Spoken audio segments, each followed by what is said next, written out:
Parti du dessin noir et blanc, il a très vite été gagné par la couleur et la découverte des encres de Chine colorées a permis au peintre dont nous allons vous parler de traduire un monde sorti de l'imagination, parfois tendre, parfois poignant, à travers lequel sa propre sensibilité apparaît.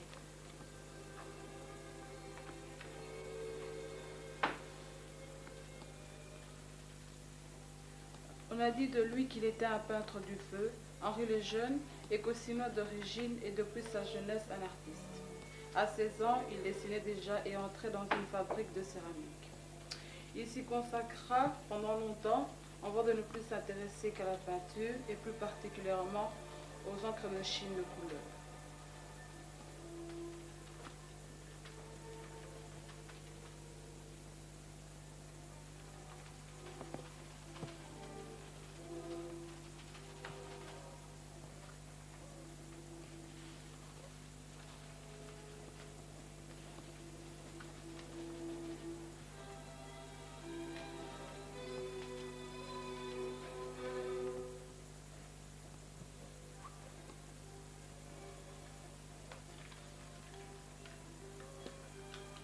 Monsieur le Jeune, dans votre dessin noir et blanc, vous considériez-vous comme surréaliste? Disons qu'au départ, oui. Du fait que je n'étais pas très au courant du véritable mouvement surréaliste, parce que je suis autodidacte. Et puis je me suis rendu compte, surtout avec la rencontre que j'ai eue, une rencontre formidable avec Armand Simon, je me suis rendu compte d'une chose, c'est que je n'étais pas surréaliste. Et je ne le suis toujours pas. Être surréaliste pour moi, c'est autre, ça va plus loin que la peinture. C'est en même temps, disons quelque chose de littéraire, de politique. Enfin, c'est une façon d'être pour moi. Donc c'est autre chose que de remplir une surface de couleur.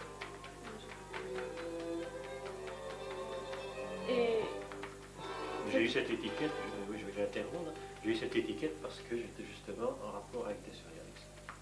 donc c'est Armand Simon qui vous a fait découvrir que vous n'étiez pas surréaliste. Ouais, il me l'a jamais dit. Hein. Il me disait bien Delvaux n'est pas surréaliste, ça oui. Mais de moi, il n'a jamais rien dit dans ce sens-là parce que nous ne parlions pas des trucs en isme. Oui, ça savait qu'il l'était.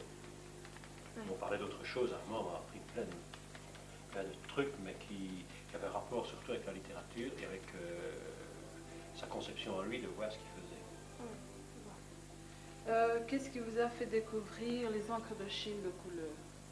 Je crois qu'au départ, n'ayant pas eu de formation de peintre, je travaillais en noir et blanc. Donc mes dessins étaient un peu anecdotiques, et c'était du dessin noir et blanc, comme j'en ai peut-être encore, vous pouvez vous imaginer.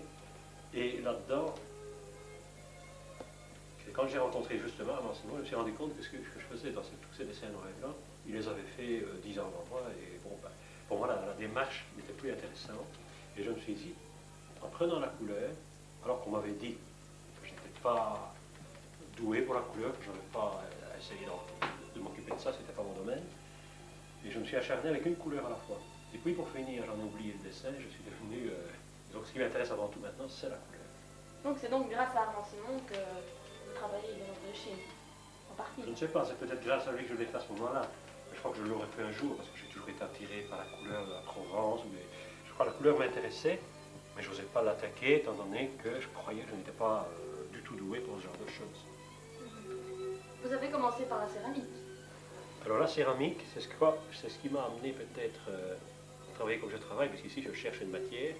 J'ai fait la céramique pendant plus de 10 ou 15 ans, et là, bien sûr, ce qu'on cherche en céramique, bon, pas tout le monde, moi je cherchais surtout à sortir une pièce avec une matière. Donc avec de superposition de couleurs, et c'est un peu ce qu'on retrouve dans certains de mes dessins à l'encre, c'est cette recherche de matière. Et pourquoi avez-vous abandonné la céramique? J'ai abandonné la céramique pour beaucoup de choses. D'abord, la céramique, c'est coûteux, disons que dans le sens, et j'avais envie de voyager. Pour voyager, je me voyais mal voyager avec des fours, avec de la terre, donc je me dis, le papier me permet, on prend une farce, on va à Paris, on prend une farce, on va en Provence, on va ailleurs. Donc, et puis c'est un besoin pour moi de travailler sur papier aussi. Et je ne pouvais pas faire les deux, il faut choisir, je crois, pas se disperser.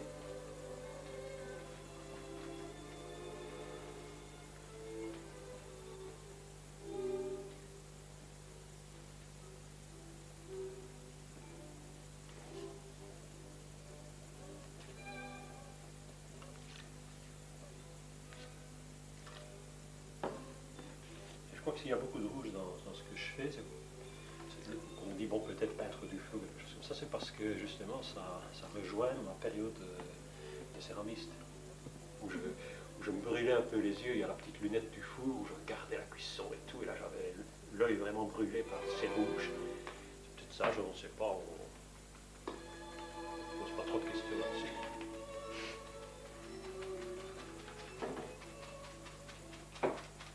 Vous essayez d'exprimer quoi par vos peintures exactement?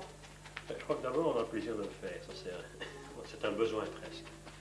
Quand on dit, bon, on commence à dessiner à tel âge ou tel âge, donc je crois qu'on était une famille nombreuse chez nous, personne ne s'est jamais intéressé à quoi que ce soit dans ce domaine-là, et pourquoi moi, je n'en sais rien non plus. Et j'ai toujours été attiré par la littérature, les poètes, parce que je crois que tout peintre a donc dans son environnement, tout au moins, un poète préféré ou quelque chose comme ça.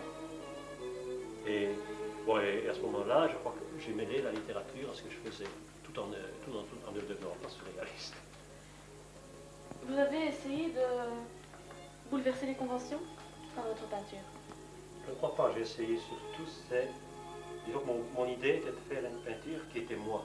Quand on rencontre quelqu'un dans la rue, on dit tiens, bonjour Jules, bonjour Ernest, et moi je voulais une peinture sans signer, qu'on dise tiens, c'est Henri, c'est le jeune, bon, c'est un peu ça ma façon d'exister, de faire un dialogue avec quelqu'un, et un dialogue le plus personnel possible. C'était ça qui m'intéressait, et en même temps trouver un plaisir à découvrir toutes ces formes qui se font maintenant, qui sont en train de naître devant moi. C'est quelquefois une grande joie.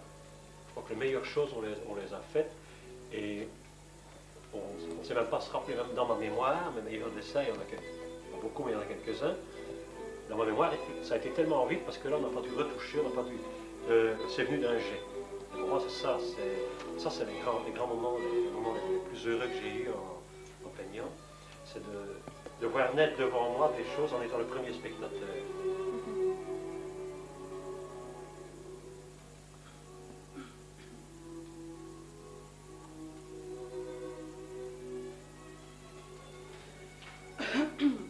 Vous avez vécu en province. Trouvez-vous que c'est l'endroit idéal en Provence? Trouvez-vous que c'est l'endroit idéal pour l'inspiration? Alors, certainement, je crois que la plupart des peintres rêvent de vivre en Provence et de tout au moins travailler en Provence. Ce n'est pas le lieu pour partager ce qu'on fait, parce que chaque atelier, chaque artiste est dans son coin, et ça demande tout de même un travail de solitaire. La peinture, c'est pas comme la musicienne dans un orchestre, le théâtre, on est à plusieurs. Le peintre, il est seul dans son atelier, et là, il est seul avec un paysage merveilleux, avec une lumière merveilleuse, et je crois que la Provence est le rêve de la plupart des peintres. D'ailleurs, la plupart des peintres belges ont quelque chose là-bas, ceux qui en ont les moyens, et les autres, ils prennent ça comme une grande aventure, et ils laissent tout tomber, ils s'en vont là-bas. Ils reviennent, parce que c'est très difficile, malgré tout, de vivre en Provence. Vivre de sa peinture, c'est très difficile. Donc à ce moment-là, il faut vivre en Provence, avoir des touches sur Paris, et alors bon, ici on est tout de même assez près de Paris, donc il y en a qui hésitent, ils se disent, de Provence on a 600 km à faire pour aller à Paris, de Belgique on a 300 à peine. Donc je crois que, mais pour moi la Provence a toujours été depuis mon jeune âge, un but.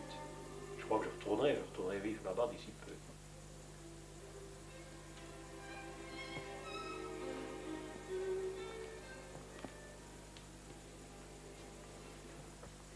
Alors tout à l'heure, nous avons parlé des dessins noirs et blancs. Alors ici, en voilà un. Ah bah oui, C'est un tableau d'il y a quand même assez longtemps. On va mettre des petites lunettes et on va regarder. Il y a une date. Bon, ça fait à peu près 20 ans ce truc-là. Et dites-moi, dans votre jeunesse, d'où est-ce que vous, plus loin, vous vous rappelez d'avoir eu envie de vous exprimer de cette manière?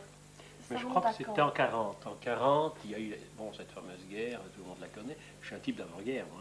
Et cette fameuse guerre m'a emmené dans les Pyrénées. Et dans les Pyrénées, je me souviens, j'avais rien, j'avais pas de matériel, j'étais là, jamais dessiné. Et je me souviens même dans des petits trucs, les riz Lacroix qui servaient à mettre des papiers de cigarette. Et je faisais des petits dessins de 3 cm sur 6. On dessinait des ponts, on dessinait. Mais moi, mon idée, c'est toujours de dessiner un pont. Et si je voulais, l'arbre n'était pas dans mon champ de vue, je bougeais, je le mettais dans mon champ de vue parce que j'avais envie d'avoir cet arbre avec. Donc je déracinais mon arbre. Et c'était un jour pour ça, je crois que quand je me suis rendu compte de ce déracinement à l'âge de 9 ans et demi, et qu'en plus j'étais sédentaire dans un village pendant plus de 40 ans, tout ce que je faisais portait des racines en l'air. Mais je voulais embarquer mon château. Le château des Gossines se trouvait dans un ciel avec des racines. Et bon, là, d'accord, on aurait pu dire c'est un surréaliste. Mais, comme je l'ai dit tout à l'heure, je dis non. Le titre des petits journaux que vous avez édités pendant un moment, Le Déraciné, ça vient de là? Je crois, oui, parce que ça vient du surtout que j'étais un enraciné déraciné. Disons que j'étais un gars qui vivait dans un village, qui voulait que mon village soit différent, qui organisait concerts, qui faisait plein de trucs dans le village, dans le sens de me dire, mon village, il faut que, comme ma peinture voulait être différente, et j'ai dit, mon village, je voudrais que tous les villages du monde aient, pas le même building, n'aient pas les mêmes arbres presque. Et alors à ce moment-là, c'est ce plaisir de voyager. Chaque fois qu'on arrive quelque part, c'est différent. Donc mon village des Gossines, moi je voulais qu'il soit différent. Et j'avais eu la chance, une chance énorme, d'avoir un gars différent, un gars internationalement différent, qui est Julos. Et avec Julos, là j'ai pu faire plein de choses. On a fait venir des Jacques Bertin, on a fait des concerts, on a fait des expositions communautaires de surréalisme dans le château, parce qu'on voulait faire connaître Chavet avec Gossines, on voulait faire connaître Bury avec Gossines, alors qu'il était à la Louvière. Et je trouvais normal que les gens du village ne sachent pas à 15 km de chez eux, il y avait un artiste international, qui avait un poète important. Et ça, c'était mon premier déclic. Je ne voulais pas non plus qu'un Julos ne soit pas roi dans son pays, il soit normal, qu'il soit connu au théâtre 140 et qu'il ne soit pas connu avec Gossines. Donc tout ça, ça a été mon petit esprit. Bon, il y a eu goûter matrimonial, bon, on a voulu en faire quelque chose. Bon, maintenant, on n'en parle plus parce que hein, c'est autre chose. Et ce village, effectivement, je l'ai animé pendant 10 ans. Maintenant, je l'ai quitté depuis 10 ans. Je me suis rendu compte que ouais, ça a été une belle période pour moi, j'ai eu le plaisir de le faire. Les gens oubliés. Donc, on a tort, je crois, quand on a envie de peindre, de dessiner, de s'occuper de choses pareilles. Enfin. Et ça représente quoi, plus ou moins, ça? Bon, ça fait tout de même plus de 20 ans. Il y en a 9 qui peuvent présenter la fécondation. C'était une période où il y a le drame, il y a quelqu'un qui pleure, il y a un feu, il y a... je ne sais plus ce que je faisais à l'époque, peut-être encore de la céramique, je crois. C'était le balbutiement juste après la céramique. J'avais un copain qui tenait un cinéma, peut-être c'est pour ça qu'il y a une perspective avec un écran en bout. Je ne sais pas, je ne peux pas décortiquer mon essai, ce n'est pas mon rôle à moi. Je l'ai fait, et c'est ça quand tantôt je parlais de choses anecdotiques. Le dessin serait peut-être parfait si on le prenait qu'un fragment, il serait peut-être intéressant si on prenait que ce morceau-là. Et quand on le prend tout entier, c'est toute une histoire. Et je crois qu'il est plus important de l'écrire et de la dessiner. Bon, comme j'aime, pour parler ça va encore, pour écrire, non, si, les titres de mes dessins, j'avais un malin plaisir. À chaque fois que j'exposais, je changeais de titre au même dessin. Par exemple, si j'exposais 2 fois le même dessin, il y avait un titre différent chaque fois. Et mes titres se suivaient comme un poème. Par exemple, le premier dessin commençait comme le premier vers, deuxième vers, troisième vers, le 40e dessin, on avait un poème entier. Bon, ça c'était une construction qui m'amusait dans le domaine littéraire de ce que je faisais. Il y a eu une période aussi où j'écrivais carrément des trucs sur mes dessins. C'était des trucs puisés à Michaud, puisés à Chavet, où j'avais une émotion dans 3 phrases, presque des aphorismes, on va dire.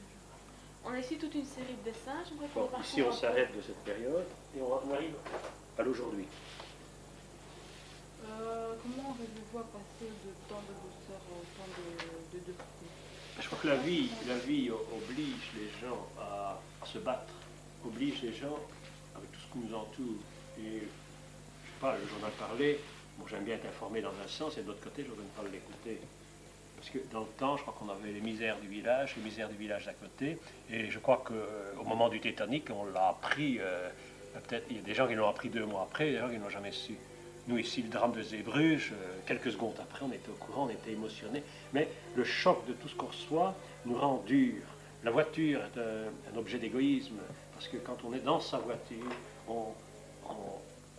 il y a le feu, il y a ci, il y a l'autre qui ne fait pas le feu, il y a l'autre qui ne fait pas le clignoteur. Bon, le monde actuel nous rend égoïstes. Et là, ça déçoit. Parce que moi, ce que je voulais, c'est que, bon, qu'il y ait que des gens... Bon, si on ne veut que des gens bien, on est naïf. Et quand quelqu'un d'honnête est naïf. Alors on doit devenir soit aigri, déçu, soit imperméable à tout ça, donc on nage sur autre chose. Je crois que c'est la seule formule, c'est de se dire, bah non, déjà moi je suis heureux d'avoir des amis sur les 10 doigts de ma main, ce qui est très rare. Quand on parle de copains, on parle de rencontres, mais moi je peux dire, j'ai des gens depuis des années, depuis 20 ans, depuis 30 ans, je lève mon petit doigt, ils sont là. Je crois que je suis un privilégié, je crois, parce que j'ai des vrais amis, j'ai des familles partout, des frères et sœurs, j'en ai des centaines, et ben, c'est merveilleux. Donc, je crois qu'il faut être optimiste. Le monde actuel a été trop vite depuis le début du siècle. On a créé, je sais pas, quand on pense qu'en 1900, il y avait. Bon, on était un sorcier si on aurait pu sans film arriver avec une image. D'ailleurs, en Afrique, qu'est-ce qui s'est passé aussi quand les Belges dominaient le Congo? À ce moment-là, c'était pas Zaïre, c'était le Congo. Les Belges arrivaient, ils arrivaient avec des films de Charlot qui tournaient. Ben, pour vous autres, c'était un miracle. Bon, pour nous, si à mon grand-père, on s'arrivait aujourd'hui, admettons, avec le décalage, et lui montrer une télévision sans fil, lui mettre la petite boîte et lui dire voilà l'image. Moi, je me souviens de ma mère, un jour, il y avait un concours, je ne sais plus quel jeu, un jeu télévisé, et le gars, il devait répondre, sinon il perdait 1 million. Et ma mère, le type regardait la caméra et il disait mais je vais gagner, je vais répondre ça ou ça, mais il a autant de secondes pour répondre. Et puis à un moment donné, il regarde la caméra et ma mère me dit mais il me voit. Il me voit. Je croyais que le gars de l'autre côté de l'écran la voyait. Donc nous sommes en décalage de génération et tout a été trop vite. Alors maintenant, une nouvelle génération qui se dessine, je crois qu'il faut être optimiste. Bon, c'est la génération des ordinateurs et tout ça.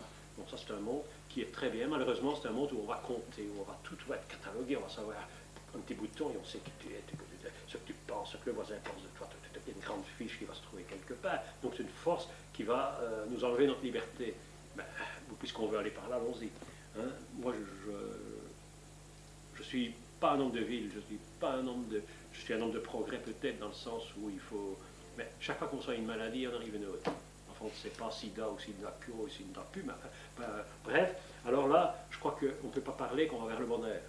Je ne crois pas qu'on va vers le bonheur. Il y a une plus grande entente. La boule terrestre maintenant, on est à New York demain, on est en Grèce, les races commencent à dire bon, ben, nous sommes tous pareils, sauf que l'un est né au soleil, l'autre est né à l'ombre, et ainsi de suite. Mais c'est merveilleux, c'est une possibilité de contacter tout ce qui se trouve sur la planète. Mais ce merveilleux, malheureusement, c'est l'argent, c'est la compétition. Il y a une compétition dans tout. Une compétition, tu as un peintre, parce que tu as une ligne en plus dans le journal, il t'en veut, et ainsi de suite. On ne peut rien, c'est le journaliste qui t'a trouvé sympathique, ou il a aimé ta partie. Alors moi, cette bataille, je ne la fais plus, je renonce carrément, je ne cherche même plus, j'expose. Quand on me demande par exemple, comment trouvez-vous vos expositions, etc. Bon, pour moi, une exposition, je la trouve par une affinité avec une galerie, par une affinité avec des amis qui ont des... Et alors là, si je sais que mes dessins sont bien dans ce lieu, j'expose, mais si ça pourrait être vendu, ça c'est plus mon domaine, c'est le domaine de quelqu'un qui aurait 30 dessins à moi et qui organise un truc, ça ne me regarde pas. Et maintenant, nous allons faire un petit parcours dans vos dessins, un parcours dans les couleurs aussi. Ici, un dessin chiffonné. Pourquoi chiffonné? Mais c'est toujours, quand on parle de liberté, c'est qu'on est heureux, qu'on a le droit, on a le pouvoir de se dire, tiens, si je chiffonne ça, ça va donner... Il ne faut pas oublier non plus qu'en ayant fait de la céramique, les reliefs m'intéressaient. Donc un dessin chiffonné m'apporte des reliefs, m'apporte des ombres. Par exemple, suivant le placement du dessin, c'est soit les lignes horizontales qui vont jouer, soit ces petits... Et alors, j'arrive avec la plume, j'ai accentué certains plis. Donc dans le fond, c'est toujours une question de recherche, de se dire, tiens, on fait ça, pourquoi? Parce que on ne veut pas rester dans un système de se dire, bon, mes dessins sont bien plats, bien nets, bien encadrés, passe-partout. Non, moi, ce qui m'intéresse, c'est de trouver autre chose. Là au-dessus, au-dessus de la cheminée, nous avons un dessin qui est non déchiré plutôt. Bon, c'est l'éventail, donc l'éventail est plié, j'ai travaillé sur les plis, et alors j'ai déchiré un papier autour parce que je voulais essayer, disons, c'est un moment où peut-être la céramique me manquait, et que je me suis remis à essayer de retrouver des reliefs. Je pense, hein, parce que c'est difficile d'expliquer, on ne se pose pas ces questions-là quand on le fait. Là aussi, les couleurs sont superbes. Ici, un peu une écriture. Bon, je ne suis pas un écrivain, j'adore le littéraire et tout ce qui touche à l'écriture, mais ce sont des signes. sont un peu en relief si on touche. Ah oui. Ouais, ils sont là. Ça fait des choses qui un an. Là, ça c'est la sorcière. Alors là, il m'est arrivé un jour, je crois qu'on lisait une revue qui s'appelait Sorcière, et puis on en a parlé, le dessin était au mur près de nous, et on s'est rendu compte que j'avais dessiné la sorcière par rapport au livre et tout, sans me rendre compte. Il y a une partie de subconscient, une partie quelquefois de choses prémonitoires aussi, ça m'est arrivé. Faire des dessins d'événements qui arrivaient 15 jours après, ou un mois. Donc ici, la sorcière, ça a été une coïncidence avec la sorcière, le livre, etc. Comme j'ai fait Pour mourir en février. Bon, c'est un dessin que nous n'avons pas ici, mais enfin. Là, c'est toujours la recherche d'écriture, de signes. Ça se voit en 3 lignes d'ailleurs, ce truc-là.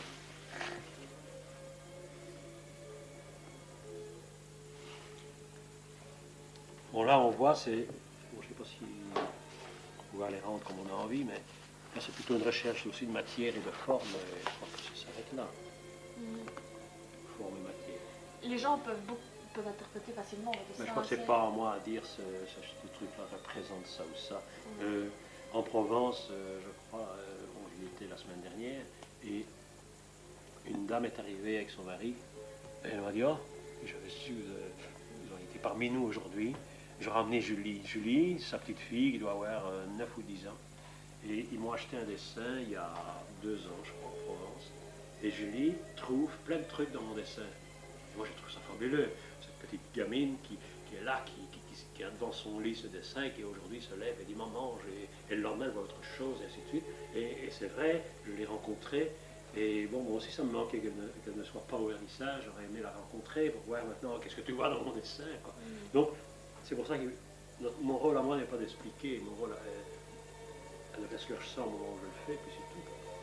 Et puis on a un titre, bien sûr, si on veut. Ça, c'est beaucoup plus sombre, beaucoup plus dur aussi. Oui, mais donc, comme j'ai dit, on a des périodes dures dans la vie, des périodes où il y a des nuits. Le noir, c'est la nuit. Et où le dialogue ne se fait plus. Bon, ici, on a 2 silhouettes. L'un qui parle et l'autre qui se tourne et qui n'entend pas ou qui n'a pas envie d'entendre. Bon, ça arrive souvent. Vous voyez que comme je parle beaucoup, je ne laisse même pas aux autres le temps de faire le dialogue. Ah, Je ne parle pas seul, hein, comme je suis souvent seul. Alors pour moi, c'est un mur, ce sont des graffitis sur un mur un peu. Puis la musique, c'est peut-être ça, le piano. Là, je ne sais pas, hein, je le trouve maintenant à l'instant par là. Pour moi, c'est un mur. Un mur avec ses affiches arrachées, mais sur des taches. si les bleus ressortent froid. Vous aimez beaucoup les bleus? J'ai eu une période rouge et maintenant j'ai eu une période bleue. Maintenant, la période bleue, j'arrive plus avec mes bleus à dire ce que j'ai à dire. Donc il faudra peut-être le vert qui va arriver ou le gris. Je ne sais pas, peut-être le gris. Donc je suis rentré en Belgique depuis 2 ans. Je crois que mes dessins, je souhaiterais qu'ils soient gris maintenant. Le temps ne vous plaît pas? Disons qu'on n'a pas eu un printemps agréable. Non. Heureusement, ce qui me réconforte, non pas, mais enfin, quand on a cette envie, il y a le soleil en Provence, bon, c'est pareil là-bas. Alors on se dit, on n'aurait rien gagné à aller là-bas, on n'aurait pas aller beaucoup plus loin, mais je n'ai pas la possibilité. Donc maintenant, je crois qu'il y a eu cette période bleue où j'étais content des bleus qui se mélangeaient à mon insu presque, qui me donnaient beaucoup de joie. Je crois que j'en suis plus là, je ne sais pas pourquoi. Alors là, nous sommes de nouveau dans l'univers des dessins un peu en relief. Donc pour moi, c'est un peu, si on regarde comme ça, pour moi, c'est une silhouette qui danse. Alors, il y a un squelette, il y a quelque chose qui danse. Ça fait un peu penser à l'écriture chinoise. Ben oui, il faut dire que j'ai beaucoup aimé il y a eu un mouvement au Japon plutôt, un mouvement qui s'appelait, c'était sous la direction d'Aboku. Aboku est un peintre qui travaillait en Chine comme moi, un jour dans un gros bouquin avec toute la démarche japonaise du siècle dernier. J'avais vu tous ces dessins d'Aboku. Et même j'ai fait une exposition en prenant un pseudonyme, en ne mettant pas mon nom. et j'ai appelé mon exposition Abocoutisme. J'ai fait toute une série de dessins sans les signer, basés sur le signe, le signe mais par ma manière, mais influencé par, bon bien sûr, je crois que cette culture qu'il y a là-bas, qui est, malgré les guerres, une continuité qu'on n'a pas chez nous. Nous, on a cassé des choses. Mais là-bas, quand on voit ce qui se passe au Japon, la continuité, la tradition est toujours respectée. Et ils sont plus modernes que nous, et ils ont une tradition plus profonde. Alors là, je trouve que nous, on a raté l'Europe, on l'a raté par 2 guerres, mais ça se fera peut-être un jour, mais ça se fera avec les politiciens et pas et peut-être avec les artistes, on ne sait jamais. Ici, on dirait un feu. On peint un peu du feu. Ici. Oui, c'est toujours le retour à la céramique, si on veut, à la matière. Puis il en reste peut-être un. Il en reste un. Ah. Non. Ben voilà, c'est de nouveau les signes. Ouais. Donc c'est ma démarche actuelle. Donc je reviens avec mes signes. Peut-être que j'ai envie de parler, que j'arrive pas, parce que communiquer c'est quand même une chose difficile. Alors voilà. Voilà où j'en suis. Donc je crois que moi je n'ai plus qu'à travailler, à continuer. Et nous n'avons plus qu'à vous souhaiter bon courage. Bah, le courage, il ne faut pas de courage pour faire ce qu'on aime. Il faut du courage pour faire ce qu'on n'aime pas. Moi, c'est pas du courage qu'il me faut. Ou bonne c'est chance plutôt. la chance, elle arrive rarement. Ça m'est arrivé 1 ou 2 fois dans ma vie. Je l'ai pas prise parce que je suis toujours en décalage. Ce qui est important, c'est que je puisse continuer à avoir la même passion. C'est ça qui est important. Avoir le même goût de dire, je suis bien quand je fais ça. Parce que le jour où on perd ça, on perd tout. Enfin, je crois que comme on est né comme ça, c'est jusqu'au bout, c'est ça qui est merveilleux. Il n'y a pas l'âge de l'invention pour nous, il n'y a pas l'âge du début. C'est une vie, tout ça était un tout, c'est une vie. Et puis le jour où ça s'arrête, c'est parce qu'on n'est plus là, c'est parce qu'on n'a plus cette possibilité de dire ou d'écrire ou de dessiner. Donc, bon, ça finira en même temps que moi, je l'espère. Eh bien voilà, nous avons parcouru un peu la vie et le domaine d'Henri Lejeune. Tiens, il y en a encore Il y en a encore un, je serai celui-là. Donc ici c'est ma petite île à moi, mon rocher.